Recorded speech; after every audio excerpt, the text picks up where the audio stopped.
Mr. H. Oh, ano? Kinausap ko ni Mother. Tinatawaran yung TF ni Justin. What? Ano tinatawaran? Ano si Justin? Parang isla sa palengke pwedeng tawaran? Hoy, no. Sabihin mo kay Mother, humanap siya ng ibang aktor niya kung hindi niya kayang bayaran si Justin. Okay? Hira naman yan. Galing-galing na alaga. Tapos ganun lang. Saan ba si Justin? Speaking of Mother. Si Mother yan? Tingnan na. Hello, Mother? Yes. Ni hao. Kamusta ka na, Mother? I miss you, yeah. Oo nga eh. I'll see you soon, ha? Pag-usapan natin, okay? Alright, I love you, Mother. Bye-bye. Plastic rin, Mr. H. Kung may... Justin! Ano, nakapag-checking ka na ba? Okay na yung check? Okay, let's go. Nalilate ka na. By the way, ito pala schedule mo, ha? Pagdating mo doon, meron ka ng interview. Tapos the next day, mag-start ka na ng shooting. Yung isang interview pinapaurong ko para makapagpahinga ka naman. Alam kong pagod ka. And hindi naman ako pwedeng umepal doon. Alam mo naman, international production yun. So, wala ako say doon. It's okay, H. I'm ready to work. I know, you're professional talaga. That's why I love you. Galing-galing mo talaga. Kaya, ikaw nang bahala doon pagdating sa Prague. You text me or call me for anything, ha? It, nakakasakay na rin ako sa aeroplano. Sana naman mag-bull crash. Donald, ikaw na bahala sa bahay, ha? Naku, napakaswerte ko talaga. Hindi pa rin ako makapaniwala hanggang ngayon. Yung bahay na pinapahanap mo, kamusta? Yung bahay? Jerry, okay na yung bahay, di ba? Okay na, Mr. H. Siguraduhin mo. Naku, Justin, mamimiss kita, baby.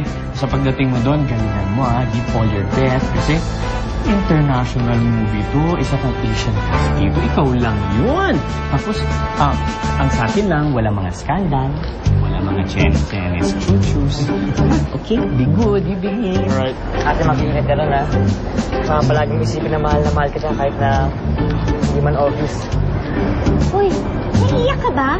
Huwag mo umiyak. Hindi. Kasi Jessie, mamimiss ka namin. Isang linggo ka rin mawawala, di ba? Justin, tandaan mo ha. Pasalubong. Ano ka ba naman? Kakahiya. LV lang, ha? Make it two kami dalawa. Sige, bebe! Ayusin mo yung Arthur, ha? Alagaan mo, update mo kung anong balita, ha? Sir, Alfred to. Anong Alfred?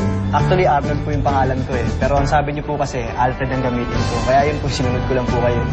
Okay, mula ngayon, ikaw na si Gaspar. Okay? Sige na, baka balik ka na. Go! Sige po. Sa jacket-jacket to, kala mo no, ang laki ng katawan. Should stop. Halika na, Mr. H. Ano bumibigay ka? Ano? Halika na. Hindi, ikaw ay nahahawa ako sa iyo. Halika na. Hindi mo umiyak kasi. Huwag ka na mag-cry dyan. Okay, let's go. Come on. Patingin ka ba? Yeah! Jessie, kumuha ka ng maraming pictures, ha? Oo naman. Lahat ng pupuntahan kong lugar, kukunan ko ng litrato para naman pagbalik ko dito at nakita nyo, para nakapunta na rin kayo sa Prague. O siya, mauna na ako. Bye. Ingat kayo, ha? Bye. Ay, sandali lang. Ito. Sa'yo na lang. Naku, wag na. Okay na ako. Di ba sabi naman nyo, pagdating ko doon, may susundo na sa akin. Tsaka siya lahat bahala doon sa babayaran kong mga gamit doon. Sige na ate, tanggapin mo na to. Please, kailangan mo rin to eh. Sige na nga. Ito na lang pabibili ko ng mga pasalubong nyo. Sige. Mauna na ako. Ingat ka. Donald, yung bahay ko, bahala, ah. Bye, Jessie. Miss ko kayo.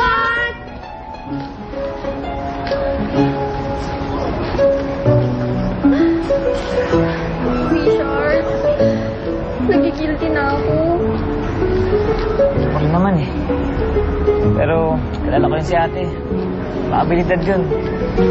Kahit anong problema, kaya niyang lumusot.